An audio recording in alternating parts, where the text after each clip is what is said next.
Bismillahirrahmanirrahim. Assalamualaikum warahmatullahi wabarakatuh. Kami dari kelompok 1 akan memaparkan materi tentang program semester dan program tahunan. Saya Anggita sebagai moderator sekaligus pemateri yang pertama. Dan ada teman saya, Hani Nur Fauzia sebagai pemateri yang kedua, Anissa sebagai pemateri yang ketiga, Echki sebagai pemateri yang keempat, dan yang terakhir Fitra. Pengertian program semester dan program tahunan. Pengertian program semester itu, menurut KBBI, program adalah sistem persekolahan yang mempersiapkan sejumlah mata pelajaran yang diperuntukkan bagi siswa yang ingin melanjutkan studi. Sedangkan semester adalah satuan waktu yang digunakan untuk penyelenggaraan program pendidikan. Kegiatan yang dilaksanakan dalam semester itu ialah kegiatan tatap muka, praktikum, kerja lapangan, mid semester, ujian semester, dan berbagai kegiatan lainnya yang diberikan penilaian keberhasilan. Jadi program semester itu adalah program pengajaran yang harus dicapai selama 1 semester.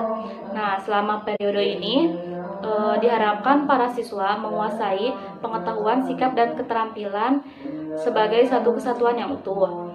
Program semester ini dijabarkan dari garis-garis besar program pengajaran pada masing-masing bidang studi atau mata pelajaran, yang di dalamnya terdiri atas pokok bahasan, alokasi waktu, dan alokasi pertemuan.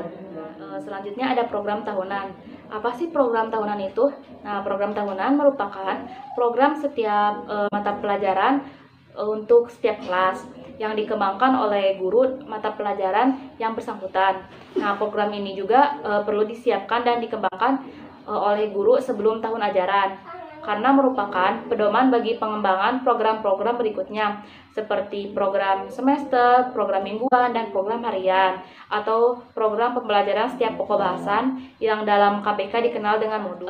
Selanjutnya ada tujuan pengembangan program semester dan program tahunan. Tujuan pengembangan program semester dan tahunan ini adalah untuk menata materi secara logis, sistematis, dan hierarkis, dan mendistribusikan alokasi waktu untuk setiap pokok bahasan, mendorong proses pembelajaran menjadi efektif dan efisien berdasarkan PIK yang telah ditetapkan, dan memudahkan guru untuk mengetahui target kurikulum per pokok bahasan atau per bulan.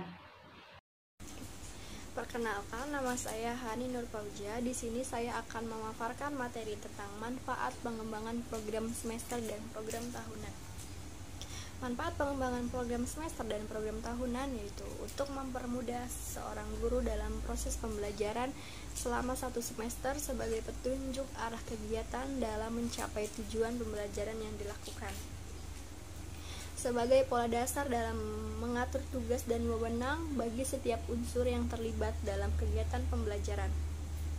Sebagai pedoman kerja bagi setiap unsur baik guru maupun murid. Sebagai alat ukur keefektifan suatu proses pembelajaran sehingga setiap saat dapat diketahui ketepatan dan kelembanan kerja. Untuk bahan penyusunan data agar terjadi keseimbangan kerja, yaitu untuk menghemat waktu, tenaga, alat-alat, dan biaya. Selanjutnya yaitu ada prosedur pengembangan program semester dan program tahunan. Prosedur pengembangan program semester merupakan salah satu bagian dari program pembelajaran yang memuat alokasi waktu untuk setiap topik suatu bahasan di setiap semester.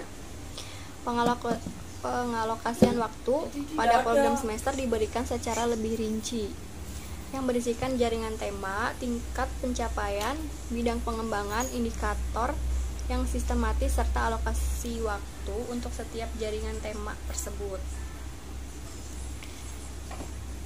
Yang pertama yaitu membuat daftar tema 1 semester. Pemilihan dan penentuan tema dilakukan guru sebelum awal semester kegiatan pembelajaran dengan memperhatikan prinsip pengembangan tema. Yang kedua yaitu ada mengembangkan tema menjadi subtema dan sub-subtema. Subtema dan sub-subtema yang dikembangkan merupakan topik yang lebih khusus dan lebih dalam. yakni dengan memperhatikan usia anak, kesiapan guru, dan ketersediaan sumber belajar pendukung. Yang ketiga yaitu ada menentukan alokasi waktu untuk setiap tema, subtema dan atau subtema. Waktu pembahasan setiap tema disesuaikan dengan minat anak, keluasan, kedalaman, dan media yang tersedia. Yang keempat yaitu ada menetapkan kompetensi dasar KD. Setiap tema penentuan KD memuat seluruh aspek perkembangan nilai agama dan moral, psikomotorik, kognitif, sosial emosional, bahasa, dan seni. Yang kelima ada kompetensi dasar dapat ditulis lengkap atau dapat dituliskan kodenya saja. Yang keenam itu ada kompetensi dasar dapat diulang-ulang di tiap tema yang berbeda. Yang ketujuh yaitu ada tema, subtema atau subtema yang sudah ditentukan di awal dapat berubah bila ada kondisi tertentu dengan melibatkan anak tanpa harus mengubah kompetensi dasar yang sudah ditetapkan. Dalam menentukan kompetensi dasar pada setiap tema mencakup 6 program pengembangan, yaitu nilai agama dan moral, motorik, kognitif, sosial emosional, bahasa, dan seni. A. Pengembangan rencana kegiatan mingguan.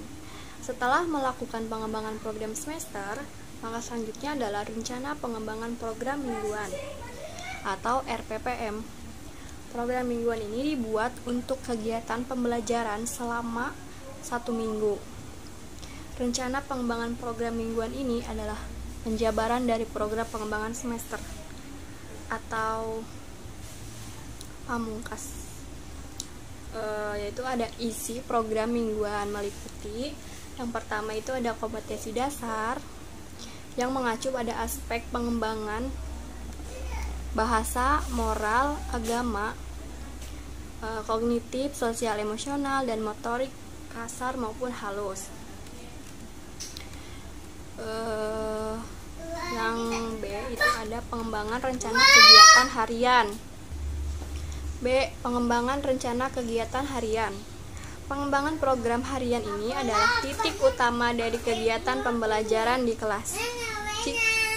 Jika guru tidak memiliki program harian, maka dipastikan kegiatan pembelajaran di kelas kurang terstruktur dan tidak berjalan dengan lancar dan menghambat sebuah keberhasilan dalam pembelajaran. Jadi program harian ini sangatlah penting bagi setiap guru kelas gitu. Sehingga guru kelas harus sudah mempersiapkan bahan apa saja yang akan digunakan dan kegiatan apa yang akan dilakukan pada hari itu. Rencana pelaksanaan pembelajaran harian atau RPPH memiliki indikator yang terstruktur dan jelas yang berisi. Yang pertama itu ada tema, subtema atau sub-subtema. Yang kedua itu ada kompetensi dasar ataupun indikator yang mengacu pada Permendikbud. Terus yang ketiga itu ada tujuan.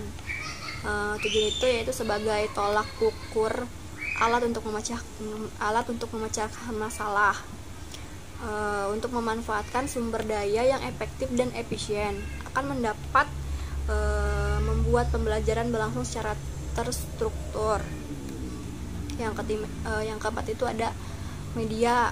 Media itu jadi alat apa aja yang akan digunakan untuk kegiatan pembelajaran. Gunanya untuk mempermudah proses pembelajaran gitu. Terus yang kelima itu ada metode apa yang akan dipraktekkan ketika pembelajaran berlangsung, metode apa yang akan digunakan. Yang keenam itu ada kegiatannya itu ada pembukaan, inti, dan penutup. Yang ketujuh itu ada penilaian, apa saja yang harus dicapai pada peserta didik dalam proses pembelajaran itu. Yang selanjutnya itu ada prosedur pengembangan program tahunan. Yang pertama itu ada menelaah jumlah tema dan subtema pada suatu kelas. Yang kedua ada menandai hari-hari libur, permulaan tahun pelajaran, minggu efektif pada kalender akademik. Terus ada hari-hari libur ini meliputi yang pertama itu jeda tengah semester, yang kedua itu ada jeda akhir semester, yang ketiga itu ada libur akhir tahun pelajaran, yang keempat itu ada hari libur keagamaan, yang kelima itu ada hari libur umum termasuk hari-hari besar nasional, yang keenam itu ada hari libur khusus, yang ketujuh itu ada kegiatan khusus satuan pendidikan, yang ketujuh itu ada menghitung jumlah minggu efektif dalam satu tahun.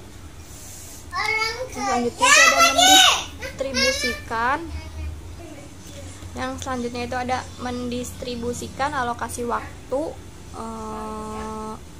waktu minggu belajar efektif ke dalam subtema, komponen-komponen dalam menyusun program tahunan. Selanjutnya ada identitas yaitu antara lain muatan pelajaran, kelas, tahun pelajaran. Yang terakhir itu ada format isian, antara lain tema, subtema, dan alokasi waktu. Dalam perkembangan dan pengkajian penyusunan program tahunan terdapat beragam alternatif format program tahunan. Dengan demikian, pendidik memiliki kebebasan dalam menentukan format program tahunan. Sekian pemaparan materi dari saya. Assalamualaikum warahmatullahi wabarakatuh. Perkenalkan, nama saya Nisa. Saya dari kelompok 1 NPM 03. Di sini saya sebagai pemateri ketiga yang akan menjelaskan jenis-jenis program semester dan program tahunan. Nah, di sini dalam program semester menjelang akhir tahun pelajaran maupun akhir semester, maka guru diharuskan membuat perencanaan pembelajaran untuk tahun ajaran maupun semester berikutnya. Nah, di sini ada program tahunan atau PROTA, merupakan rencana penetapan alokasi waktu 1 tahun pembelajaran untuk mencapai kompetensi inti dan kompetensi dasar yang ada di dalam kurikulum. Di sini langkah-langkah dalam merancang PROTA: yang satu, menelah jumlah KD atau tema dan subtema pada suatu kelas, lalu menghitung jumlah minggu belajar efektif atau disebut MBE dalam 1 tahun. Yang ketiga, mendistribusikan alokasi waktu minggu belajar efektif atau MBE ke dalam KD atau subtema. Nah, lalu di sini ada langkah-langkah perancangan program semester. Yang pertama, menelah kalender pendidikan dan ciri khas satuan pendidikan berdasarkan kebutuhan tingkat satuan pendidikan. Yang kedua, menandai hari-hari libur atau permulaan tahun pelajaran, minggu pembelajaran efektif, dan waktu pembelajaran efektif per minggu. Hari-hari libur meliputi jeda tengah semester, lalu jeda antar semester, libur akhir tahun pelajaran, dan hari libur keagamaan. Nah, di sini juga dalam program tahunan maupun program semester terdapat komponen-komponen minimal yang identitas dan format Islam. Komponen dalam program tahunan meliputi identitas kelas, muatan pelajaran, dan tahun pelajaran, format Islam atau disebut KD atau tema, dan alokasi waktu. Nah, di sini program semester yang pertama identitas. Nah, identitas ini ada satuan pendidikan, mata pelajaran, kelas atau semester, tahun pelajaran. Lalu yang kedua ada format Islam, tema dan subtema, pembelajaran dan alokasi waktu, dan bulan yang terinci per minggunya, dan keterangan yang diisi pelaksanaan pembelajaran berlangsung. Lalu ada kurikulum KTSP. Nah, di sini dalam kurikulum KTSP disusun oleh dan dilaksanakan di masing-masing satuan pendidikan di Indonesia. Nah, penyusun KTSP oleh sekolah dimulai dari tahun ajaran 2007 dan 2008 dengan mengacu pada standar isi atau S1 dan standar kompetensi dengan lulusan SKL untuk pendidikan dasar dan menengah. Nah, di sini ada standar isi merupakan pedoman untuk pengembangan kurikulum tingkat satuan pendidikan yang muat. Yang pertama, kerangka dasar dan struktur kurikulum, beban belajar, dan kurikulum tingkat satuan pendidikan yang dikembangkan tingkat satuan pendidikan dan kalender pendidikan. Nah, di sini kurikulum 13 yaitu kurikulum yang berlaku dalam sistem pendidikan Indonesia. Nah, kurikulum ini merupakan yang telah ditetapkan oleh pemerintah suatu menggantikan kurikulum 2006 yang sering disebut sebagai kurikulum tingkat satuan pendidikan yang telah berlaku selama 6 tahun. Dalam kurikulum 13 memiliki 4 aspek penilaian, yaitu aspek pengetahuan, keterampilan, sikap, dan perilaku. Nah, lalu di sini selanjutnya akan dijelaskan oleh saya kembali ada komponen program sistem dan program tahunan. Nah, di dalam komponen-komponen yang harus ada dalam menyusun program tahunan atau prota, yang pertama, identitas. Nah, di dalam identitas meliputi mata pelajaran, kelas, dan tahun ajaran. Lalu yang kedua ada format isian yang meliputi semester, standar kompetensi, kompetensi dasar, materi pokok, dan alokasi waktu. Nah, di sini ada juga komponen-komponen yang harus ada dalam menyusun program semester atau PROMES. Yang pertama, identitas. Nah, dalam identitas juga ada satuan pendidikan, mata pelajaran, kelas 1 semester, dan tahun ajaran. Lalu yang kedua ada format Islam, standar kompetensi, kompetensi dasar, dan indikator. Ada jumlah jam pelajaran dan bulan.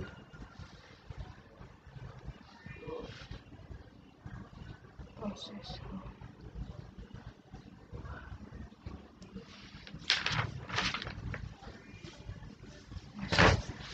Oke, sekian dari saya. Wabillahi taufiq wal hidayah. Wassalamualaikum warahmatullahi wabarakatuh. Assalamualaikum warahmatullahi wabarakatuh. Saya Cilili Wardani, NPM 13 dari kelompok 1 PGSD 5A. Assalamualaikum warahmatullahi wabarakatuh. Di sini saya akan menjelaskan tentang prinsip pengembangan program semester dan program tahunan. Yang pertama yaitu ada prinsip program semester. Program semester merupakan salah satu bagian dari program pembelajaran yang memuat alokasi waktu untuk setiap topik satuan bahasan di setiap semester. Program semester mempunyai 2 prinsip. Yang pertama yaitu membuat daftar tema 1 semester, pemilihan dan penentuan tema dilakukan guru sebelum awal semester.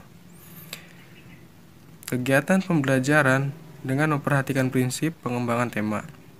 Dan yang kedua yaitu mengembangkan tema menjadi sub-subtema dan sub-subtema yang dikembangkan merupakan topik yang lebih khusus dan lebih dalam, yakni dengan memperhatikan usia anak, kesiapan guru, dan ketersediaan sumber belajar pendukung. Dan yang kedua yaitu program tahunan. Program tahunan adalah rencana penetapan alokasi waktu 1 tahun untuk mencapai tujuan SK dan KD yang telah diterapkan. Penetapan alokasi waktu diperlukan agar seluruh kompetensi dasar yang ada dalam kurikulum seluruhnya dapat dicapai oleh siswa. Untuk yang selanjutnya di sini saya akan menjelaskan tentang format program tahunan dan program semester. Yang pertama yaitu ada program tahunan. Program tahunan yaitu ada satuan pendidikan, terus mata pelajaran, kelas, dan tahun pelajaran. Di sini saya akan mengambil contoh mata pelajaran IPA untuk kelas 1 semester 1 ya. Umpamanya di sini standar kompetensi kita mengenal anggota tubuh dan kegunaannya serta cara perawatannya. Nah, untuk yang kompetensi dasarnya kita mengambil ada 3 bagian atau 3 subtema. 1 mengenal bagian-bagian tubuh dan kegunaannya serta cara perawatannya. 1.2 mengidentifikasi kebutuhan tubuh agar tubuh sehat dan kuat, itu seperti makanan, air, pakaian, dan lingkungan sehat. Dan 1.3 membiasakan hidup sehat. Nah, kalau ini kan untuk SD kelas 1 kita mengambil alokasi waktu 2 kali 30 menit, itu juga sudah cukup.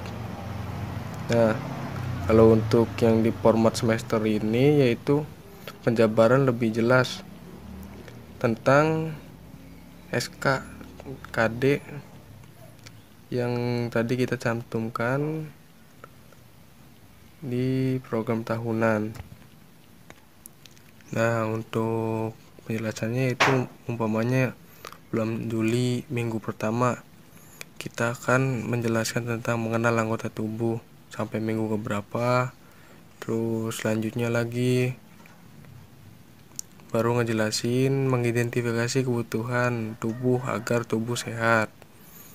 Nah, sampai minggu umpamanya minggu ketiga keempat kita jelasin itu, dan minggu kelima di bulan Juli kita jelasin membiasakan hidup sehat.